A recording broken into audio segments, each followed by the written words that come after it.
Myself, Dr. Bimolendu Chatterjee, consultant physician, ex Barasat District Hospital, now practicing in Barasat Meghna Diagnostic Center.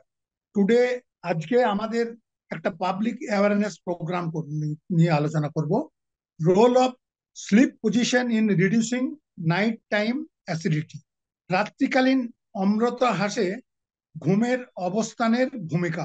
আপনার ঘুমের অবস্থান রাত্রিকালীন অম্লতা পরিচালনা এবং gastro oesophageal reflux disease বা GERD বা acid রিফ্লাক্সের সাথে সম্পর্কিত অস্বস্তি হ্রাস করতে গুরুত্বপূর্ণ ভূমিকা পালন করতে পারে।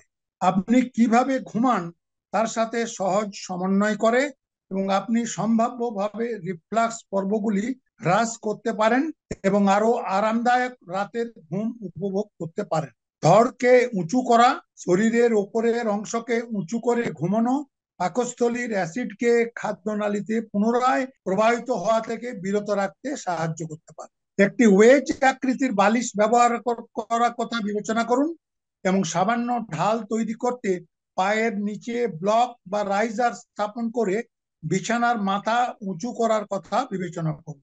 একটু ঝুঁকে থাকা অবস্থানে ঘুমানো, যেমন বালিশ দিয়ে ধড়কে এগিয়ে রাখা বা একটি সামঞ্জস্যযোগ্য বিছানার ফ্রেম ব্যবহার করা অ্যাসিড রিফ্লাক্স প্রতিরোধ করতে সাহায্য করতে পারে। কারণ মাধ্যাকর্ষণ পাকস্থলীর বিষয়বস্তু জায়গায় রাখতে সাহায্য করে। ঘুমানোর সময় ঘাড় বা পিঠের চাপ এড়াতে শরীরের উপরের অংশটি যেন আরামদায়কভাবে উঁচু থাকে তা নিশ্চিত করা গুরুত্বপূর্ণ। এড়িয়ে চলা ডান দিকে ঘুমানোর সময় ডান দিকে ঘুরলে অ্যাসিড রিফ্লাক্সের লক্ষণগুলি আরো খারাপ হতে পারে, কারণ এটি পাকস্থলীর অ্যাসিডকে অম্লনালীতে আরো সহজে প্রবাহিত হতে দেয়। পরিবর্তে বাম দিকে বা পিছনে ঘুমানোর পরামর্শ দেওয়া হয়। এই ঘুমের অবস্থানগুলি হ্রাসকৃত অ্যাসিড রিফ্লাক্স পর্বের সাথে যুক্ত। বালিশ বসানোর পরীক্ষা অ্যাসিড রিফ্লাক্সের লক্ষণগুলি হ্রাস করার জন্য সর্বোত্তম অবস্থান খুঁজে বের করতে বিভিন্ন বালিশের বিন্যাস নিয়ে পরীক্ষা করতে পারে। কিছু ব্যক্তি তাদের ধড় বা পেটের নিচে একটি বালিশ রেখে সামান্য হেলান তৈরি করে স্বস্তি পান, যা পাকস্থলীর অ্যাসিডকে উপরের দিকে ফিরে যাওয়া থেকে বিরত রাখতে সাহায্য করতে পারে। ভালো ঘুমের অভ্যাস করুন। মানসিক চাপ অ্যাসিড রিফ্লাক্সের লক্ষণগুলিকে আরো বাড়িয়ে তুলতে পারে। একটি ধারাবাহিক ঘুমের সময়সূচি বজায় রাখা এবং একটি আরামদায়ক শয়নকালীন রুটিন তৈরি করা ভালো ঘুমের গুণমানকে উন্নীত করতে এবং মানসিক চাপ কমাতে সহায়তা করে। ঘুমানোর সময় বেশি খাবার, ক্যাফেনযুক্ত খাবার, অ্যালকোহল এড়িয়ে চলা, কারণ এগুলি রাতে অ্যাসিড রিফ্লাক্সের সম্ভাবনা বাড়িয়ে দেয়। চর্বিযুক্ত এবং মশলাদার খাবার এড়িয়ে চলুন, বিশেষ করে রাতের খাবারে কিছু আবার অ্যাসিডিটির কারণ হয়। দিনের শেষ খাবারের জন্য সামান্য নরম এবং ভাজা নয় এমন খাবার বেছে নেওয়া উচিত, যাতে রাতের অ্যাসিডিটি কমাতে সাহায্য করতে পারে।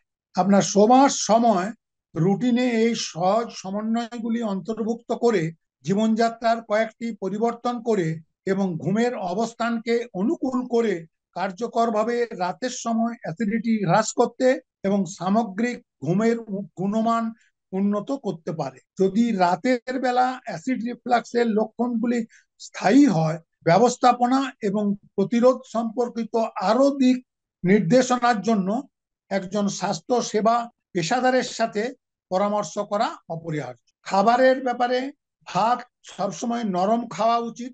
খাবার সাথে সাথে জল খাবেন না।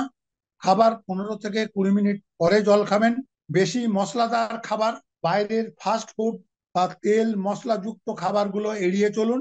আর রাত যে কোনো টাইমে, হয় সকালে হোক অথবা সন্ধ্যের দিকেই হোক, হাঁটার অভ্যাস রাখাটা সহজে হজম করার পক্ষে খুবই সহায়ক। খাবারের ব্যাপারটা যেটা বললাম, যে সেটা হচ্ছে খাবার সহজপাচ্য খাবার। একবারে খাবার বেশি পরিমাণে খাবেন না, সবসময় খাবার অল্প করে খান, পেট খালি রেখে খান। বারে বেশি খেতে পারবেন, পরিমাণটা কম। এবং খাবার সাথে সাথে জল, যেটা বললাম, জল খাবেন না। খাবার 15 থেকে 20 মিনিট পরে জল খাবেন। মশলাদার যুক্ত খাবার খাওয়া যাবে না। বাইরের ফাস্ট ফুড খাওয়া যতটা সম্ভব সম্ভব সেইটাই কম করাটাই বাঞ্ছনীয়। এবং তাহলে আপনার ওষুধের প্রয়োজনটা কম হবে, এবং ওষুধের প্রয়োজন যদি হয়ও তাহলে আপনার বেশি দিন দীর্ঘস্থায়ী ওষুধ, কোনো পিপিআই বা কোনো রকম কোনো গ্যাস অম্বলের ওষুধ খেতে হবে না। এইটা অবশ্যই। এবং খাবার সাথে সাথে শুয়ে পড়বেন না।